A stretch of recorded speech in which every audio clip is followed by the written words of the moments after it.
আসসালামু আলাইকুম। ওয়ালাইকুম আসসালাম। ভালো আছেন?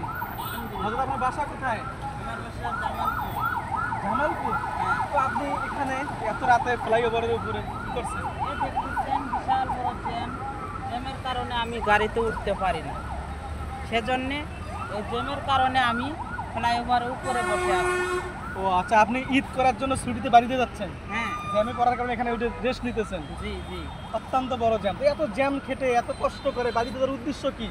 আমার একটাই উদ্দেশ্য, আমার ছেলে মেয়ে আছে, মা বাবা ভাই বোন আছে, তাদের সাথে ঈদ আনন্দ করব, সেজন্যই বাড়িতে যাওয়া। প্রিয় ভিউয়ার্স, এরকম হাজারো দর্শক, হাজারো মানুষ আছে আজকে ঈদের আনন্দটাকে ভাগাভাগি করার জন্য ঘন্টার পর ঘন্টা জ্যাম খেটে বাড়ির দিকে ছুটছে। আল্লাহ তাআলা সবাইকে সহি সালামতে বাড়িতে পৌঁছার তৌফিক দান করুন। আপনাকে আল্লাহ তাআলা সহি সালামতে পৌঁছার তৌফিক দান করুন। আমিন। ভালো থাকবেন।